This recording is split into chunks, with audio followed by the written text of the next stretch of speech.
Hi, Mary Hamill. I'm the Chief Customer Officer here at Black Box Intelligence.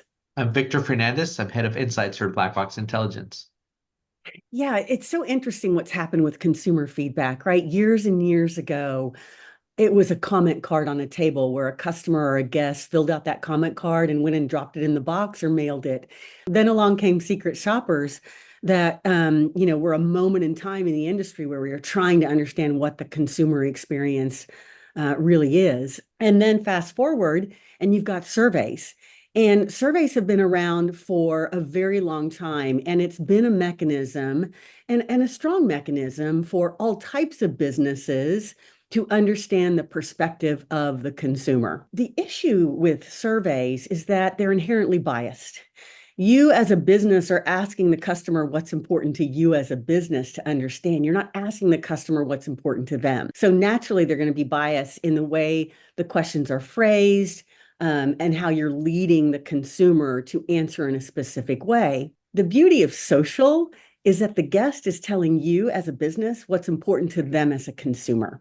And what I've always thought is so important and so powerful about the online reviews is the fact that it's somebody who got such a good experience, or the opposite, right? It was so negative that they felt compelled to take some time to take their phone out and type out like all this, commentary, and you hear these like or you read all these crazy long reviews sometimes because it was that intense of an experience, right? So it's what was that important for them from a positive or negative that it made them take that time out to go and do it. A lot of times, even without being asked to do it just because of how strongly they felt about the experience with the restaurant.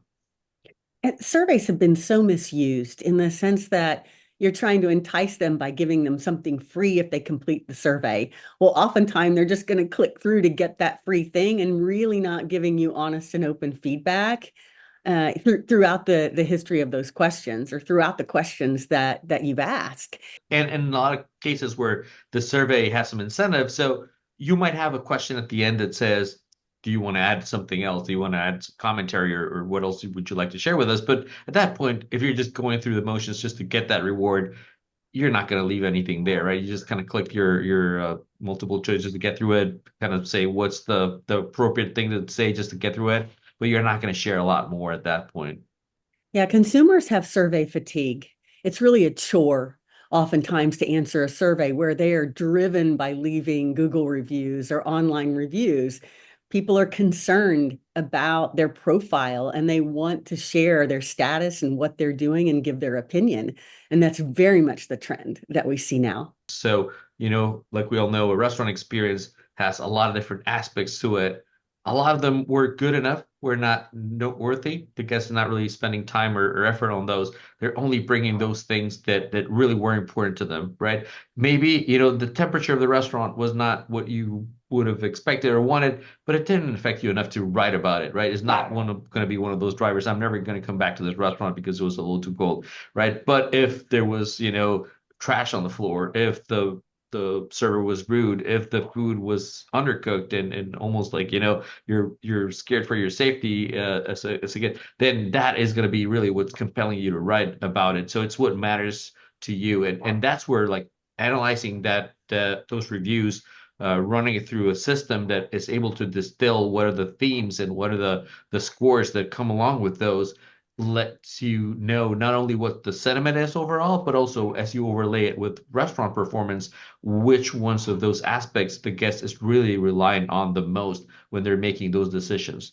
Out of all the different aspects of the guest experience, and there's many there, of course, which ones are important enough for them to drive their decision of I'm going to restaurant A versus restaurant B, and I'm probably going to come back next week as well instead of 6 months from now, just because of how powerful, how positive that experience was with that restaurant.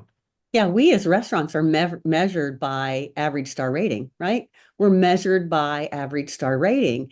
And the hard thing about being in operations at restaurants is knowing how to move that average star rating up, how to increase it, how to get better.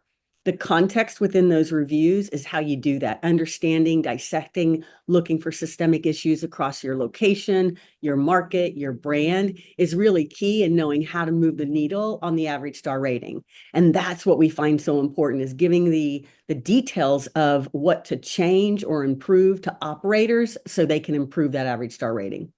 So from a high level, we've seen that there's that connection. There's this direct relationship between average star rating of a restaurant and sales performance.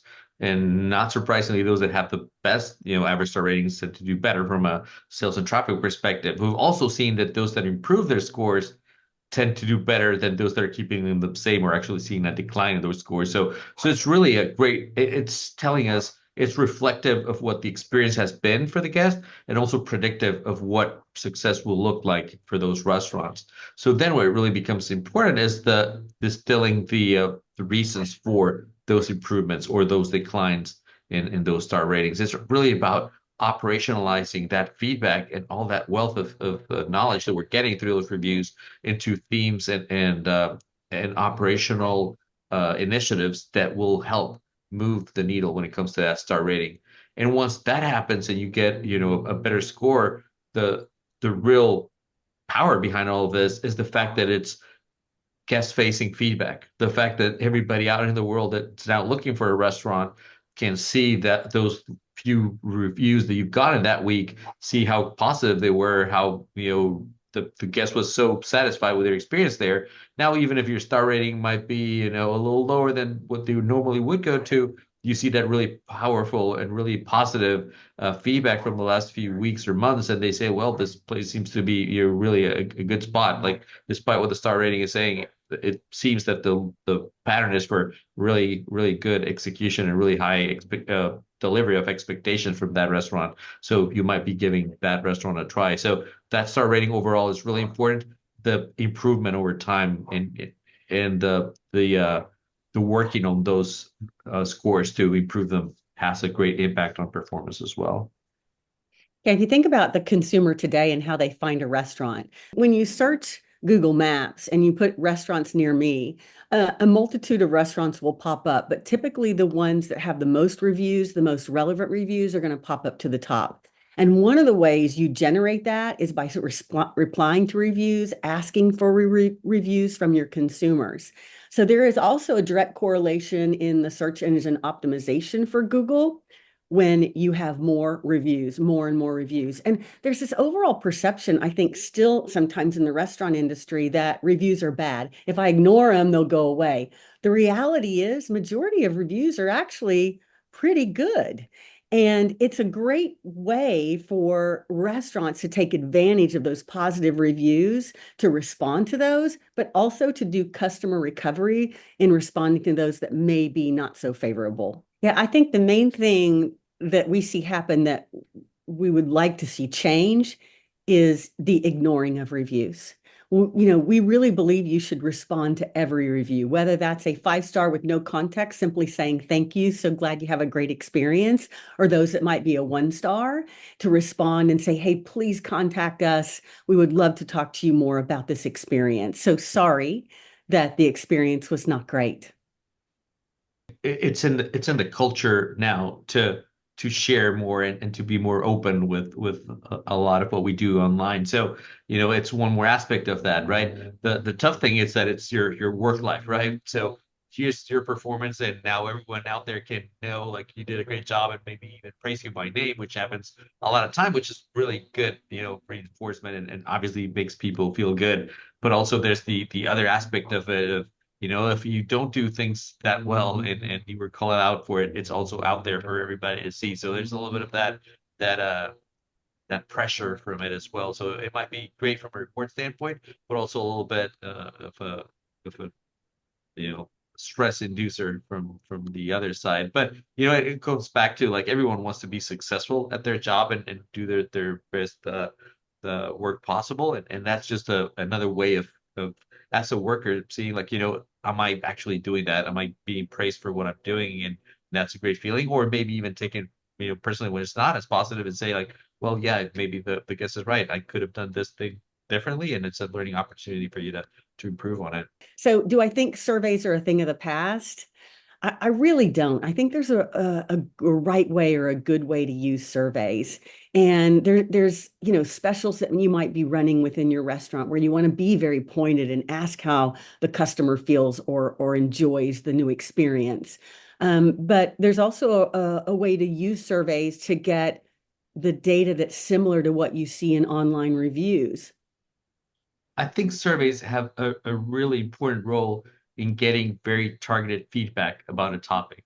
So let's say you introduce a new burger in your menu, right? Which you've never done before. If you want to ask people specifically about that burger, everybody that had that burger, how was your experience? Did you like it? What was good or bad with it? Then you can do that.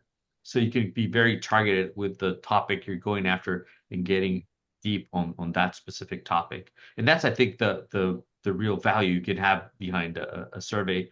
The opposite of that is that, well, maybe people that did have it didn't see that, it was okay, but it was not a big driver of their experience. It was not really what drove their attention to that restaurant or their desire to come back. And that's where the online comes in and says, like, regardless of what I ordered, didn't order, or the new burger or no new burger, what did I find so important that I needed to share through that review?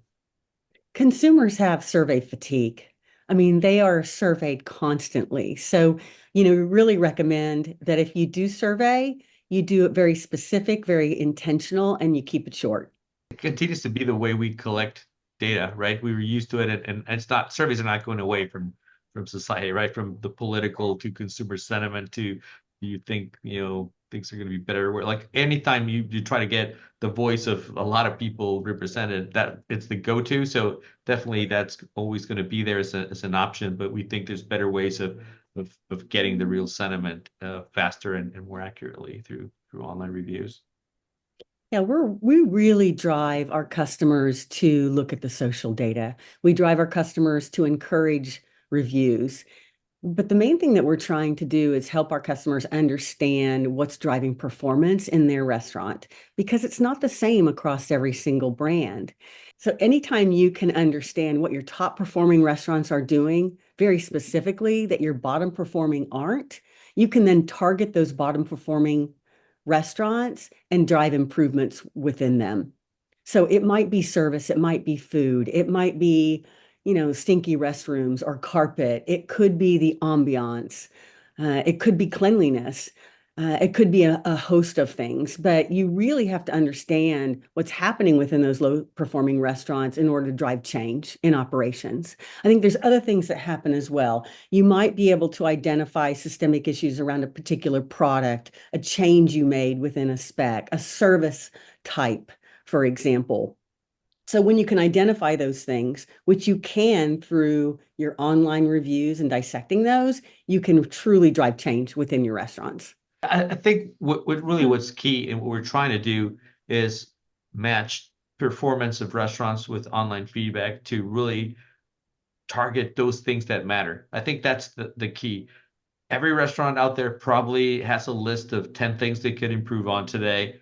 But out of all those, which are the top two or three that really will make a difference, that really the guest is looking at as their drivers behind their decisions, right? So you can start with those, target those. Then the other thing is looking at your own system and understanding top to bottom in terms of your performance.